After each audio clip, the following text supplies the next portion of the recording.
sinadong aplikante ngayon na Sister El, ipakilala mo nga. Aba, ang makakasama natin na Lakay, siya ay nagmula sa ang political party niya Lakay ay bakit dalawa? Gabriela Party List at Makabayang Koalisyon ng Mamamayan. At siya Lakay ay nagtapos ng master's degree ng Bachelor of Arts in Philippine Studies sa University of the Philippines, Diliman, Lakay. At of course, siya ay kasalukuyang Scholar ng bayan, ha? Siya ay kasalukuyang Congresswoman Lakay. At nagsilbi din siyang Assistant Minority Leader sa 18th Congress. Former instructor pala siya Lakay ng UP Baguio at UP Manila. At pinangunahan niya ang formation ng Anti-Child Pornography Alliance noong 2007. At convener ng Anti-Child Pornography Alliance at naging executive director ng AKAP sa mga bata ng mga guro. Kalinga, isang nationwide network ng volunteer daycare teachers mula 2007 Lakay hanggang 2009. Wow. Iba Lakay ang puso ng mga volunteer. Siyempre, ha? At marami pa siya Lakay. Ubusin ko ba to? Sige, bukas na. Wag na. Ayan. Tanongin na natin. Ipakilala na natin Lakay si Congresswoman Arlene Brosas, ang atin pong makakasama ngayon, ang ating aplikante Lakay. Ayan. Miyembro ng Makabayan Block kung tawagin. Congresswoman Arlene Brosas, ma'am. Magandang umaga po sa inyo. Hi, good morning. Magandang umaga po sa inyong lahat. Magandang umaga po sa ating mga hosts at sa mga tagapakinig natin. Diretsa na tayo, Congresswoman Arlene Brosas. Ayan. Sabi nga namin bakit ikaw?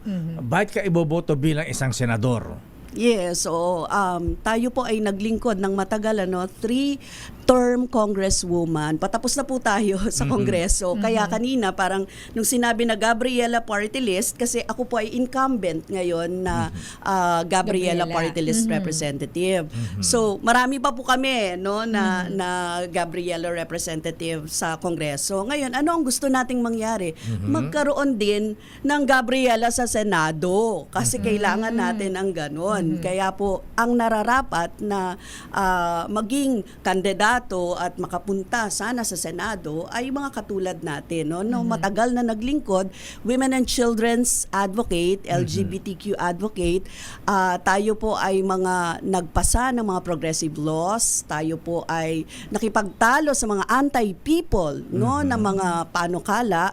At syempre, bukod doon, tayo din po ay naglingkod sa ating bayan sa loob at labas ng Kongreso. So yun po yung mahalaga siguro. Ayan. At bilang kinataon ng kababaihan sa Gabriela Party List, may mga batas bang kulang para sa kapakanan ng mga kababaihan? Ano po ay sinusulong po ninyo? Yes, definitely. Hindi sapat yung mga batas natin ngayon. Although, syempre, ibang usapin Lakay kapag sinabi yung implementation. Kasi may mga napasa naman tayo. For example, yung 105-day expanded maternity leave law. Naipasa natin yun. Actually, yung isusunod ko sana ng tanong kasi ang sabi rito, mga Makabayan Block, mga maiingay ang mga yan. Ayan, itanong mga Lakay kung may mga naipasa na ba silang batas? Ayan, sagutin mo ngayon, Congresswoman. Yes, definitely. Fake news po yung nagsasabi. Nagsasabi na walang naipasa. Second, yung Expanded Solo Parents Welfare Act. Tayo po yung nagpasa ng batas na yon. Safe Spaces Act o Anti-Bastos Law. Kasama po tayo sa proponent, principal author noon. Anti-Bastos Law, yung ano ba yun? Yung mga catcalling Lakay. Katulad nito. Mga sumisipol-sipol. That is a freedom of expression. Ayan. Alam ko, i-play mo yan. Alam ko talaga. Ayan, anti-bastos ba yan? Handang-handa kayo Lakay. Talagang ready na kaano. Opo. Matapang po namin sinasabi na mga ganyang mga pahayag, mga ganyang mga sinasabi, lalong-lalo na nung nakaraang administration, napakarami po na ginawa ng mga ganyan, na bastos talaga. And even until ngayon, sa Senado, sorry to say, pero most of them are macho, bastos, and talagang kailangan nating baguhin yon, di ba? Tapos yung siguro yung isa pa sa mga naipasa namin na mahalaga, yung anti-rape law amendments. Anti-rape Oo, law. nag-amyenda po tayo dyan kasi mula 16 years old, binaba natin yung act raising the age of sexual consent from 12 to 16 years old. Ito yung statutory rape ba yan, Yes, oo. Congresswoman? Aha. So, ganon. Kapag below 16, statutory rape na siya. Yun po yung ginawa natin. At malaking bagay yun. Kasi lalo na sa katulad natin, napaka-vulnerable talaga natin sa mga abuso. In fact, may mga tumatakbo pa nga na may mga allegations of child rapist and child, 'di ba? Sexual exploitation. So, delikado po yung mga ganyang mga usapin. So, kailangan po talaga may magsulong ng ganon. And hindi tayo nagpapakasapat diyan kasi gusto pa natin ng ipabang mga amyenda on the anti-rape law. Okay. Congresswoman ma'am, nabanggit nyo nga po, marami tayong mga kinakaharap na mga problema. Pero yung isa po sa mga hamon na hinaharap ng mga kababaihan sa ngayon, paano po sa tingin nyo po kung kayo po ay bibigyan ng pagkakataon ng ating mga kababayan na maupo po sa Senado? Ano pa po ba ang pwede nating magawa para po yung masolusyonan yung maraming problema, hindi lang po sa kababaihan, kundi katulad po ng mga problema natin sa bansa ngayon, katulad po ng problema natin sa pagkain, problema natin sa national security. So marami po tayong issue. Pero tutukan po muna natin yung problema ng kababaihan. Okay, oo. Yes, actually hindi naman kaiba yung problema ng kababaihan sa problema ng halos Lahat. ng mamamayan natin. For example, kung sinasabi niyo po, yung usapin ng pagkain, talaga naman, problema talaga yun ng bawat isa sa atin. Yung ekonomiya ng ating bansa. Kaya isa po sa mga programa din talaga ng Gabriela, no, ay pagpapababa ng presyo ng mga bilihin. So, sa pamamagitan po ng pagtatanggal ng VAT, value added tax, at saka pagtanggal ng excise tax sa langis kasi automatic po yun talagang bababa yung presyo ng mga bilihin kapag yon ang ginawa. Pero hindi po yung ginawa ng nakaraan. Actually, patuloy po kaming nagfa-file sa Congress niyan, ha? Palagi po kami nagfa-file sa Congress na sa pamamagitan ng ganitong mga measures, definitely bababa. Security of food security. Palagi po ako nakikipagtalo sa hearings dyan. Dahil ang gusto po sana natin, pababain talaga yung presyo ng bigas. But apparently, because of the rice tariffication law, we think, ito po ay isa sa basic problem talaga. Kaya nagpaparepeal po kami ng rice tariffication law. The RTL law should be repealed. Yun po ang sinasabi ng mga magsasaka sa atin. Yun din po ang mga naririnig natin. Kamakailan po, nagpunta po ako sa Nueva Ecija. Very basic, granary yan. Rice granary. Yes, At ang sabi talaga ng mga magsasaka, nahirapan kami. Kasi syempre, mataas ang palay. Pag binenta nila yon, tapos may matindi yung importation. Pag binenta nila yung palay nila, tapos kasabay ng importasyon, definitely babagsak ang presyo, yari sila. So talagang ganun yung problema. Bakit nga ba na Congresswoman Arlene Brosas, Mama, kung kailan malapit ang anihan, saka tayo nag-i-import ng mga bigas, sibuyas, asukal. Bakit ganun? Di ba napipigilan ng gobyerno? Ano bang problema dyan? Yes, oo. Yan nga yung sinasabi namin, talagang kailangan i-change yung policy ng government. Hindi magbabago yun kung yung pag-iisip ng mga nasa posisyon ngayon, nasa gabinete, ay talagang importasyon yung solusyon. And definitely, kung ganon, yung kanilang mga panuntunan, hindi talaga natin mararamdaman na bumababa yung presyo ng bigas, hindi talaga natin mararamdaman na bumababa yung presyo ng sibuyas, ganyan. Tapos it is to the detriment of the, mga magsasaka natin, mga manggagawang bukid natin. Yan talaga yung yun talaga yung naaapektuhan diyan, yung mga maliliit. Hindi naman yung mga profiteering hindi naman yung mga kartel kasi mga kartel yun sa totoo lang, sabi nga sa isang hearing namin sa Kongreso, parang sila may may gradation ng binibigyan or magkano dito, 2 piso, 3 piso, 4 piso, 10 piso. hanggang sa makarating ka sa ano. So parang nagbabayad ka ng protection sa bawat ano, no? Pero Congresswoman area. Brosas, ma'am, alam po namin na kayo ay nakasama sa mga hearing sa Kongreso tungkol sa mga kartel. Ayan, nagpatawag pa kayo ng mga hoarders, profiteers. Ayan, yung mga garlic queen, sibuyas queen, mga ganyan. Smugglers. Walang sa dinami-dami na inimbestigahan ninyo. Bakit wala pong nakasuhan, nakulong, naparusahan? Bakit? Alam naman natin, kilala nyo naman yan. Mga involved dyan, di ba? Kaya precisely yun din po yung question ko nung kami na nag-hearing nung ganyan Oo. Kasi parang yung mga pinatawag hindi rin talaga hindi na nalagyan ng ng kaso. So ibig sabihin kailangan po talagang mag-push yung mga mamamayan natin na makasuhan itong mga ito, magkaroon talaga ng push, hindi yung parang lang siya for show. Sa totoo lang marami naman sa Kongreso kaya nga parang isang bahagi yung paglalantad, isang bahagi yung pagpapanagot.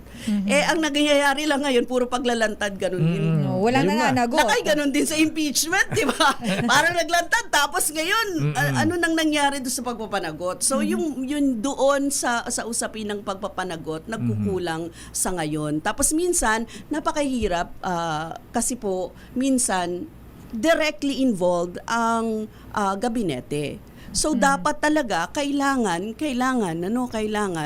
i-head on din natin yung cabinet. Kasi yung cabinet, syempre sila yung i-implement So policies yun Akala ko members ng cabinet yung mga nag-i-import, mga nag-i-smuggle, ayan. Pwede.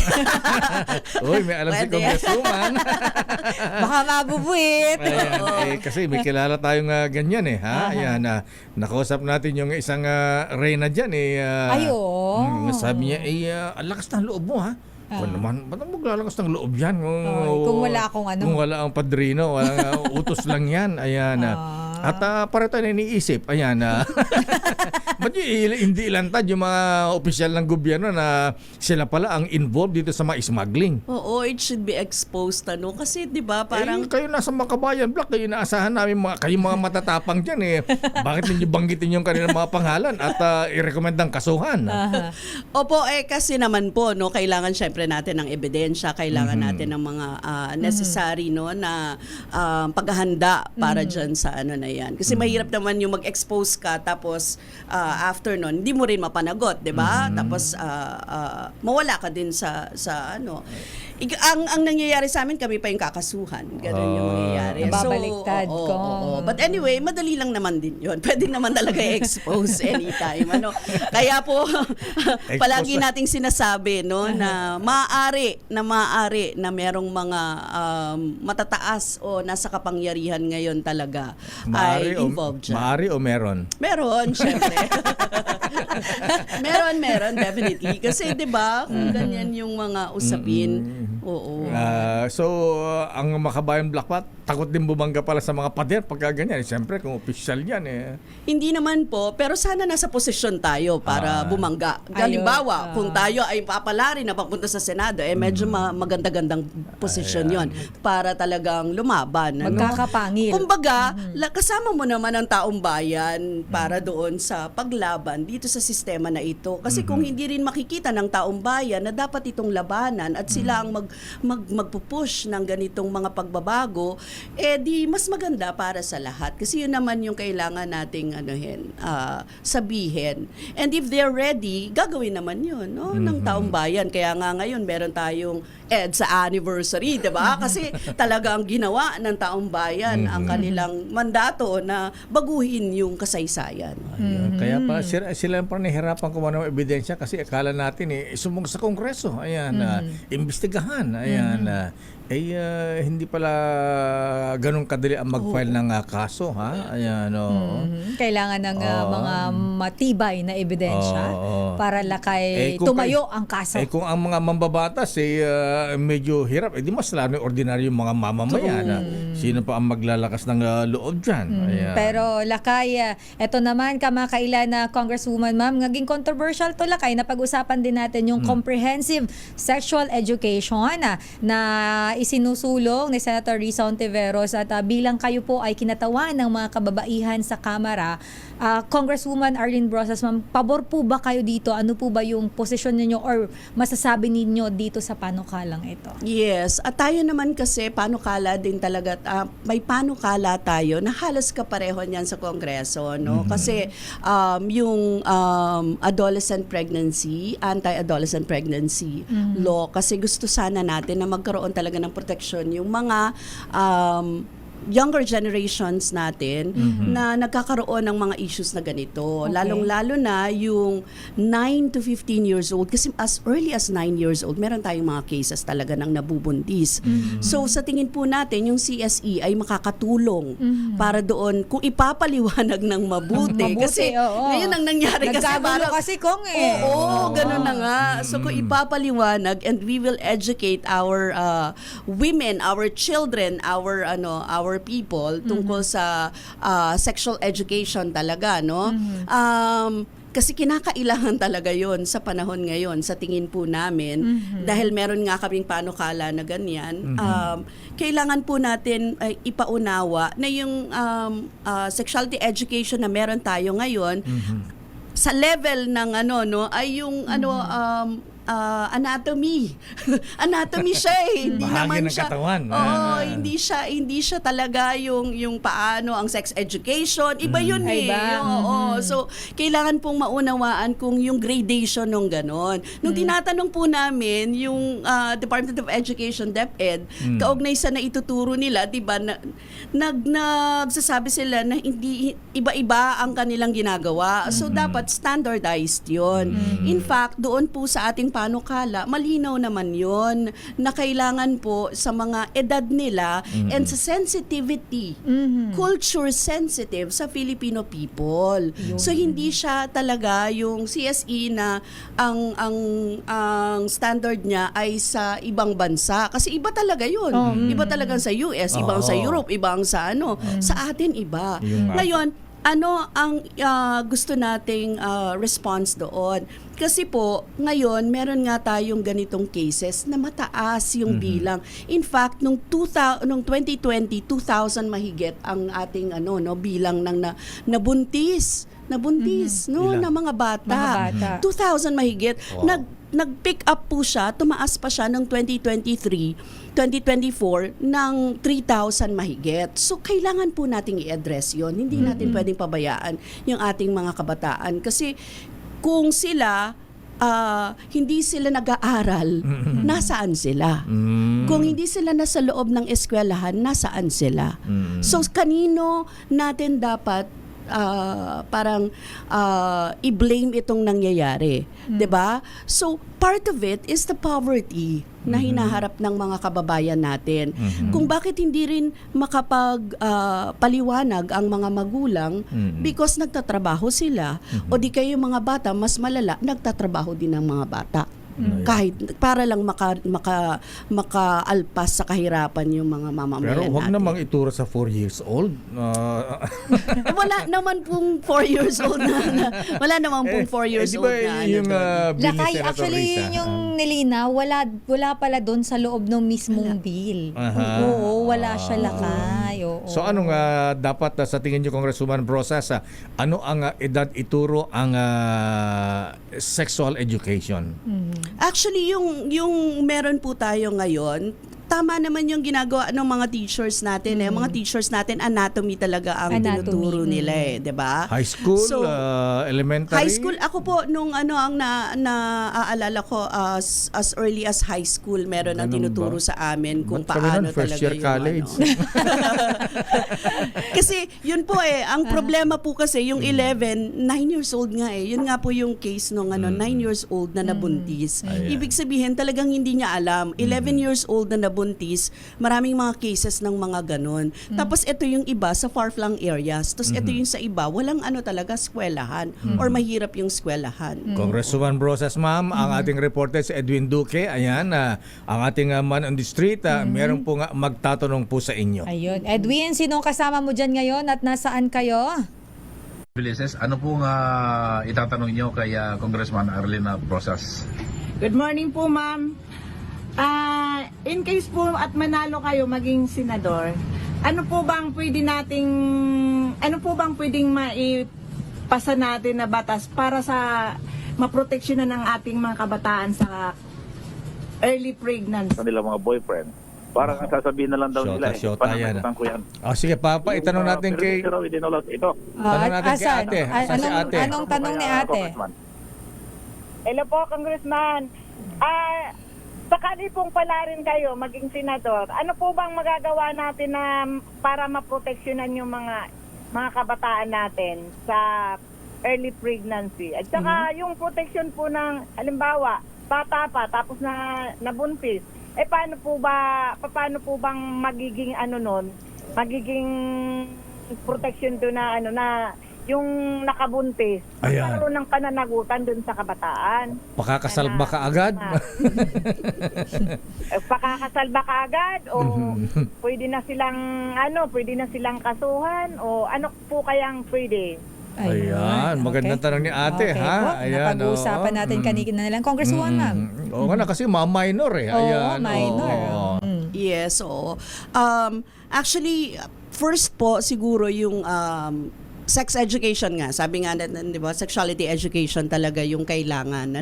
At yung paano yun ginagawa sa school, kailangan natin tingnan ng mabuti kung paano ito itinuturo. Kasi hindi po pwedeng yung current na kung ano-ano ang mga hinuhula ng mga tao na laman nung curriculum ng Congresswoman, maputol lang po kita. Ayan, yung punto ni ate kanina tanong niya, ayan, na-explain niyo na yung education, sexual education.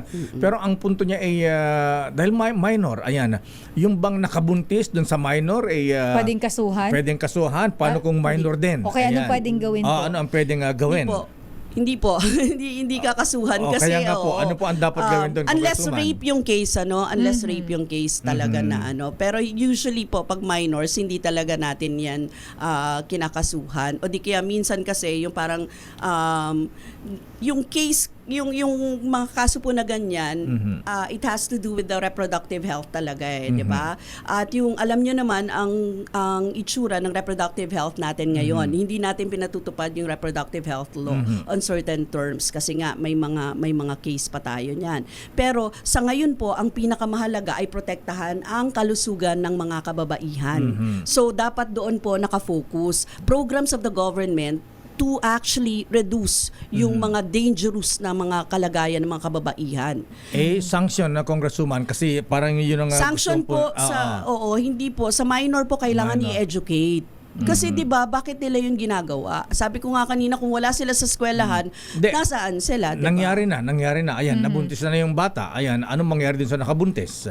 Yung nakabuntis po ay pwede pong ano tawag dito, yung Ibigay sa DSWD? Oo, or- DSWD lang po 'yan at kailangan po siyang anong tawag doon? Counseling. Rehabilitate, Oo, counseling. yun. Rehabilitation po. Rehabilitative po ang mga cases na ito. Pero yung kaso, hindi naman po kaso. Unless yun nga, rape, kung magkakaso ng privately ang ang family. Pwede ba yung Congresswoman na, ayan, nandyan na, ayan, nabuntis na yung bata. Pwede bang pagsamahin na lang sila? Masyado pang bata hindi, na kahit oo. minor. Kaya nga, kaya Kung ano minor ang dapat po, dyan? kung minor po hindi kasi kasi kailangan ang asikasuhin primarily yung nabuntis na babae, so kailangan pong asikasuhin muna kung paano aayusin yun kasi lakay delikado kasi yun sa babae, 'di ba? Na mabuntis ng ganong edad, halimbawa Minor. 11 years old. Oo. Kahit nga 12 hindi pa ready yung kanyang reproductive na i-endure niya yon ng Mga anak. so kailangan Masyado pang siya bata. oo, delikado yun. Okay. Kaya kailangan siyang alagaan muna at hindi siya talaga isasama sa kung sino yung nakabuntis sa kanya kasi nga pareho pa silang minor if ever na gano'n, no? Kasi Oo. ayan, actually may mga nakita yan. Hindi naman na masyadong bata. Mga teenager na pero minor pa. Ayan, ginagawa ng magulang. O sige, dito na kayo. Pero ang sumusuporta yung pamilya ng lalaki. Actually, yun yung natin ngayon, Congresswoman, marami po tayong cases na ganyan na tayo mismo ay nakakakita, no? Minor, nabuntis, pares minor. Ang nangyayari po, I don't know paano natin i-address yung ganitong problema sa atin na medyo hindi naman po siguro na pagtutunan talaga ng pasin ng gobyerno natin. May mga ganito po, pinagsasama na lang ng magulang. Para hindi mapahiya yung para pamilya. hindi mapahiya ang Oo. pamilya. So, ano ba pwede nating magawa? Kasi parang nakakaawa po itong mga minor. Nakukulong agad sila doon sa responsibilidad. We should also educate yung mga magulang kasi 'di ba parang Ba't mo pinagsasama? Oo, kasi parang 'di ba parang kailangan natin ibig sabihin it reflects kung ano yung meron tayong kalagayan, values tapos yung itsura ng ating ekonomiya para gawin 'yon. So Okay. pero hindi dapat. I mean, hindi dapat sila pagsamahin Ayan. dahil nabuntis yung babae or ganyan. Pero kailangan asikasuhin primarily yung nabuntis. Ayan, Yun. ate. Ayan, Edwin. Ayan, Nandiyan pa na ba kay kayo? ate? Ayan, May follow-up question ba? yung follow-up question mo doon sa ibang bababaan niya, ano ba ibig sabihin doon? Ma'am, pwede kaya po bang maano yung batas natin, nababaan na lang po yung ng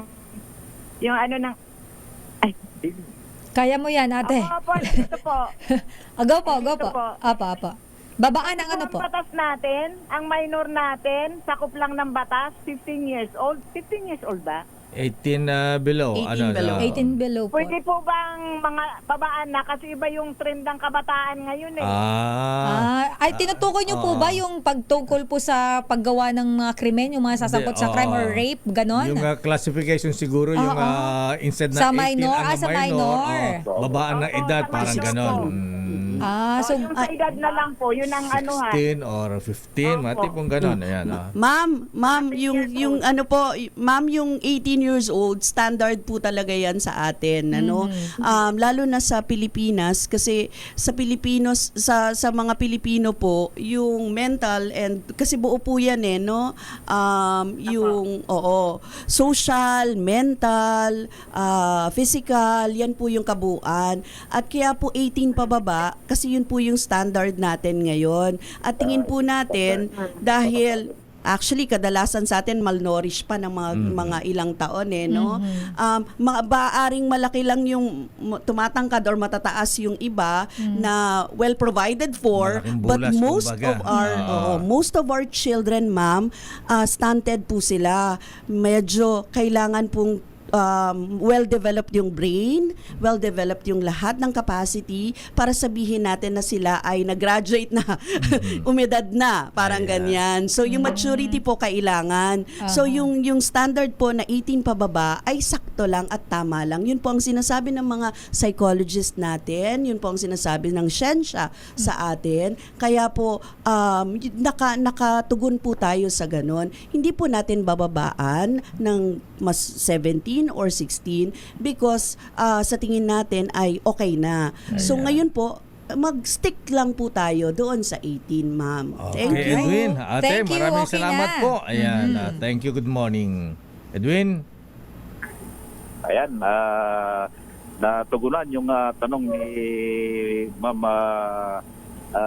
Mary, doon sa kanina pa napapakinggan niya yung tungkol sa batas. Okay. At yan ay solve na raw siya at sa pakinggan Okay niya. na, okay. Okay. Dr. Mayor. Maraming salamat, Edwin. Ate Mary sa ating Bakit Ikaw? Bakit ikaw? At ang tanong natin, Sister Ella, kay Lakay. Congresswoman, alam po niyo, Congresswoman Arlene Brosas, kayo pong mga miyembro ng Makabayan Blaka ay madalas inaakusahang, mga komunista ba ang mga ito? Ayan, mga CPP, NBI ba ito? Totoo ba ito? At paano yung sinasagot itong mga ganitong katanungan, Congresswoman Arlene Brosas, ma'am? Yes, oo. Lagi Red po yan tagging. panakot. Actually, walang ibang mga ginagawa yung ibang mga detractors. Ang tawag ko po doon, detractors namin eh. Kasi, di ba, laging sinasabi nila yan na mga red tagging, etc. Pero sa totoo lang po, seryosohin natin yung mga usapin na yan. Sa totoo lang, it really, no, yung mga ganyang mga accusations sa amin, it puts our life at risk, no? Yung life and security namin ang under threat every time na ginagawa sa amin yon. Kasi alam naman natin, Lakay, na ang sama-sama ng pinoportray sa mga CPP, NPA, NDF, kahit pa ang usapin ay dapat umupo sa usapang pangkapayapaan ng gobyerno at pag-usapan kung ano ang ugat ng mga problema na sinasabi ng mga grupo na nagre-rebelde. Kailangan pong maunawaan yon ng taong bayan. Kasi pag hindi, ang mangyayari, sasabihin lang sa'yo, ganito kang grupo, tumigil ka na, huwag ka magsalita, huwag ka mag-mention ng kung ano-ano kasi ganitong grupo ka. And you support them, etc. Diba? At may mga ganun pang mga sinasabi. So, ito po, napakadelikado sa amin kasi hindi kami makakapagsalita ng malaya. Tapos hindi rin kami papakinggan because ang sasabihin sa amin, ganito yung mga labels na kung ano-ano. Kaya, sabi nga ng Supreme Court, bawal yan. Hindi dapat ginagawa yan, ano. Okay. So, yun po yung posisyon namin diyan at dapat tingnan suriin ng mabuti ng taong bayan kung sino yung may plataforma, hindi yung puro forma lang. Kailangan natin ng plataforma, kailangan natin yung nasasagot tayo sa mga tanong natin at merong malinaw na how to do yung paano natin gagawin yung solusyonan yung paghihirap ng ating bayan. Hindi yung puro salita ng salita lang, political dynasty naman lahat. Yung mga ganon. O di kaya pare-parehong pangalan sila doon. O di kaya bastos sila, di kaya abusado sila, di kaya tiwali, ang tindi ng corruption issue, di ba? Yung mga ganyan. Ayan. So, hindi natin kailangan yun ngayon. Ang kailangan natin, baguhin. At nasa kapangyarihan ng mamamayan natin yun always. Nasa pagboto nila yun, nasa pag-alam, pagbibigay ng edukasyon sa kanila. Congress. Malakay, may habol lang ako Sige, kasi sige. parang bigla ko naalala kay hindi natin napag-uusapan itong LGBTQIA community plus. Oo. Kasi may SOGI bill Lakay na approved na sa House. So, Congresswoman Mama, marami naman na pong batas na nagbibigay, kumbaga, umiiral na batas nagpoprotekta po sa mga miyembro nitong LGBTQIA plus community. Laban po sa mga diskriminasyon. Alam naman po natin yon na nung mga nakaraang panahon, ang dami na discriminate. So, sa tingin niyo po ba kailangan pa rin tong SOGI bill, though approved na po to sa House? Yes, I will correct you. There is no law, national law, right now on SOGI-SC. Kaya po tayo nagpanukala panukala. ng sexual orientation, gender identity, and expression, and sexual characteristics. Ito po ay pagbibigay ng respeto, paggalang, pagkakapantay-pantay ng bawat isa sa atin. Hindi po siya extra hindi po siya extra na pribilehiyo para sa kanila, kundi pagkilala at paggalang sa mga iba din ang gender, no? So yun at pag-identify sa gender nila. So yung SOGI-SC wala naman siyang binibigay na special privilege for kasi matindi nga yung diskriminasyon. Kasi nga may mga hate crimes. Kasi nga may pinapatay na mga katulad ng